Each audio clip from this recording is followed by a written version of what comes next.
Terima kasih kalian sudah klik video ini. Bagi kalian yang ingin ikutan Cerberus Copy Trading, langsung saja klik link deskripsi yang ada di bawah ini dan langsung akan muncul tampilan seperti ini. Lalu silahkan kalian langsung klik daftar. Bagi yang belum punya akun, untuk username itu bebas. Misalkan nama username-nya adalah pemula trading dan jangan lupa untuk di akhir username-nya diberikan @cerberus.com. Jika kalian tidak mengetik cerberus.com, maka akun Anda tidak akan bisa terdaftar. Untuk password silahkan kalian pilihkan sendiri. Untuk nama silahkan bebas. Untuk nomor handphone harus nomor handphone yang aktif karena jantung Cerberus Copy Trading itu ada di dalam nomor handphone. Jika nomor handphone berbeda, maka Cerberus Copy Trading tidak akan berlaku. Untuk kode referral bisa diisi atau bisa dikosongkan. Setelah kalian sudah mengisi semuanya, bisa langsung kalian klik register dan akan muncul tampilan seperti ini. Untuk mengaktifasi Cerberus Copy Trading, bisa langsung kalian WA admin terhadap nomor ini. Dan untuk biayanya adalah 4 juta rupiah untuk member reguler dan 40 juta rupiah untuk member eksklusif. Jika kalian ingin mengetahui simulasi profit tradingnya, langsung bisa kalian klik kalkulator Cerberus, masukkan modal dengan satuan dolar, klik 1000 misalkan, dan untuk jumlah harinya max 365, langsung klik hitung. Setelah itu akan muncul seperti ini dan scroll ke bawah. Nah, di sini adalah total profit bersihnya, yaitu totalnya adalah 3.293. Untuk info lebih lanjut, silahkan WA admin di nomor ini. Selamat menikmati materi di video kali ini.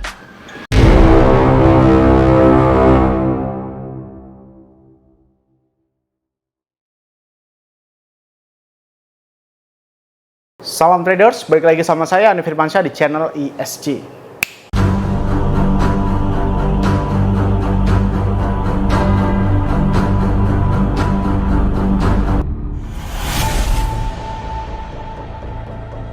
Oke, kemarin saya sudah bilang ya bahwasanya saya akan ambil open posisi long di area sekitar kepala 93.000 atau kepala 92.000, dan lebih tepatnya di video ini. Bahwasanya saya akan ambil tetap open posisi long di area 93.000 hingga kepala 92.000 dan take profit di area 95.000 ke atas gitu atau kepala 95 ribuan. Biasanya kalau kayak gini nih biasanya tiba-tiba pump. Nah, kalau kalian mengikuti signal itu kan di uploadnya tuh sore hari ya kalau nggak salah ya, sore hari. Kalau misalkan kalian mengikuti jam 12 itu dia, nah ini nih jam 12 ini masuk ke area sekitar ya jam 12 itu masuk ke area sekitar kepala 93.000 dan jam sekitar 4.45 pagi atau jam 5 pagi itu tembus ke 95.000 ke atas. Sekali lagi analisis saya benar kembali.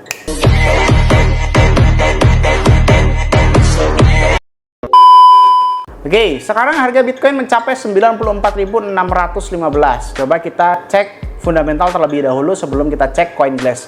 Biar kita makin kuat. Kita carinya di mana? Kalau misalnya di handphone bisa di dalam CoinGlass ya. Kalau di PC bagusan di CoinMarketCap ya. Seperti biasa di bagian ini ya.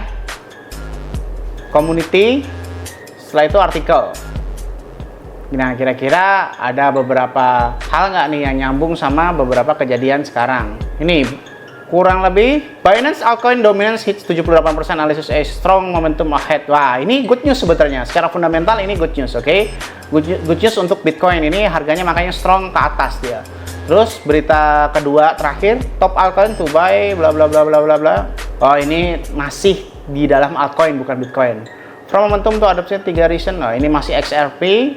Bullish divergence spark altcoin rally at market tuh. Wow, ini keren sih kalau misalkan beneran good newsnya. Jadi beberapa hari terakhir ini, nah ini nih, nah bener kan?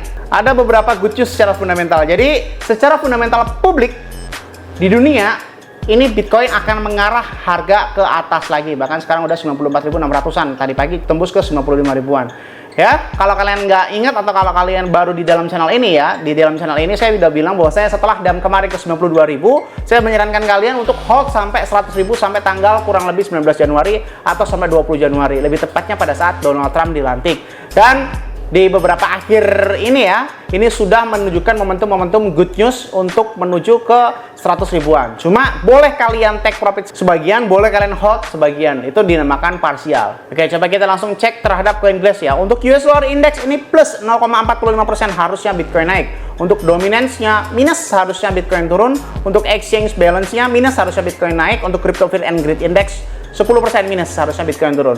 Turun, naik, turun, naik, masih dua sama secara fundamental. Jadi fundamental CoinGlass ini dia nggak mau cari apa-apa ya, dia cari aman, kosong-kosong alias netral fundamentalnya. Coba kita cek likuidasinya. Tapi kalau secara fundamental dunia ini positif ya, Bitcoin itu bakal naik kembali ya kan. Untuk akhir-akhir ini, kemarin ini sekitar 127 juta plus short 180 juta. Nggak ada sesuatu yang signifikan sih ya. Coba kita cek data order booknya ya. Bisa nggak nih kita open posisi long lagi? Apakah kita udah telat atau kayak gimana? Seperti biasa kita ubah ke dalam old version, skala 1:100 ya kan. Tunggu loading. Kalau kayak ini belum skala 1:100 ya, ini masih 1:10 guys. Kalau 1:100 ini tampilannya bukan seperti ini. Nah, kayak begini nih. Oke, seperti yang pernah saya bahas ya, bahwasanya di sini order booknya itu angka kecil di belakang angka besar. Biasanya kalau terjadi seperti ini, itu menandakan akan terjadinya pump hingga ke area sekitar 101 ribuan. Kenapa? Karena tidak adanya order book dan kosongnya instan eksekusi di area sebelah sini hingga menjadi sebuah dasar trigger kita untuk mengambil open posisi long. Ingat ya, kalau angka kecilnya di belakang kayak gini, biasanya harga akan tembus ke area sekitar 101.000 dulu ya. 101.100. Oke. Berarti simpelnya di dalam video ini saya akan ambil open posisi long di area sekitar 93.000 hingga kepala 94.000 dan saya akan take profit di area kepala di atas 95.300. Oke, di atas 95.300 kita take profit, entah itu 95.500 dan sebagainya. Tapi sekali lagi kalau kalian nggak mau ribet, ikutan Cerberus aja. Oke, sebelum video berakhir, saya akan membagikan sebuah pengalaman pribadi saya ya, pengalaman pribadi saya tentang trading. Kurang lebih sekitar beberapa tahun saya membuka Cerberus ini, ada beberapa orang yang kehilangan saldonya, ada yang loss, ada yang margin call karena nakal dan lain sebagainya, kayak gitu kan. Itu semua mengarah terhadap kedua hal ya. Ini sebuah wacana yang entah ini terjadi atau tidak ya. Silahkan komentar di bawah, Jadi wacananya adalah akan ada sebuah dua mode di dalam Cerberus ini ya. Yang sekarang mode pertama ini ya namanya sebuah ciptaan itu harus terus beregenerasi dan bereinkarnasi atau berevolusi menjadi lebih baik. Mungkin Cerberus wacananya akan menjadi ada dua mode. Mode pertama yang mode normal ini, mode kedua adalah mode parsial.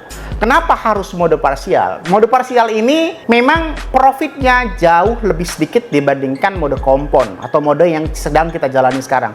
Mode fix sama mode kompon itu satu bagan lah. Nah, mode parsial ini adalah, kalian tahu nggak sih bahwasanya parsial itu adalah ketika kita open posisi sesuai dengan open posisi kita. Itulah alasan saya kenapa masih profit banyak, bahkan miliaran hingga sampai detik ini ketika orang-orang itu saldonya minus. Sebenarnya pakai mode parsial, ada beberapa orang yang sudah pakai mode parsial. Cuma kelemahannya adalah modalnya tidak bisa sedikit. Karena mode parsial itu biasanya 1:30. Yang minimal 1:30 itu bagaimana Bang? Contoh, modal kalian itu kurang lebih sekitar, contoh nih ya, contoh doang. Modal kalian ini adalah totalnya 30 miliar atau sekitar 2 juta dolar gitu kan. Nah, itu bisa tuh mode parsial. Karena apa? Setiap satu kali open posisi itu dibagi 30, 1 miliar. Kalaupun loss, dia tidak mengikut sertakan beberapa open posisi lainnya. Kelebihannya adalah pada saat terjadi loss atau terjadi margin call atau loss 50%, open posisi selanjutnya itu tidak mempengaruhi tentang pengurangannya seperti mode fix atau kompon.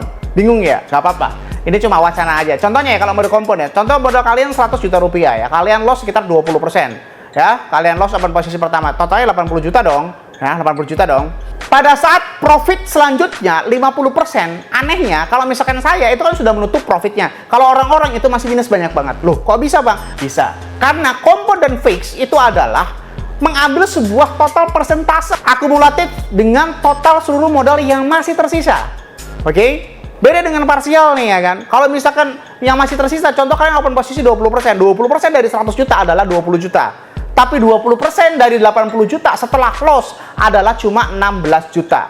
Berarti misalkan Anda atau Cerberus loss 99 atau margin call di open posisi yang pertama 99% atau 100%. Berarti loss-nya adalah 20 juta dan profit besoknya itu cuma 16 juta. Masih loss sekitar 4 juta rupiah, belum fee dan lain sebagainya. Sedangkan mode parsial ini mengambil sebuah teknik rata-rata yang saya ikuti sampai detik ini. Cuma ada 3 orang doang yang mengikuti mode parsial karena memang modalnya itu miliaran ya atau belasan miliar. Kenapa mereka bisa tetap selamat? Ya karena memang modalnya itu dibagi 30 atau mungkin dibagi 50 atau dibagi 100. Nah, itu benar-benar health-nya itu terjaga banget. Kenapa saya masih enjoy aja, dan kenapa saya masih bisa terus ngejalanin, dan itulah alasan saya kenapa total modal saya itu jutaan dolar, tapi yang saya open posisinya itu cuma 1 miliar aja. Perbandingan semuanya hukumnya itu tidak sesuai kan sebenarnya. Nah, inilah sebenarnya alasannya itu. Gimana menurut kalian? Apakah Cerberus perlu mode parsial atau tetap kalian nyaman dengan mode kompon aja?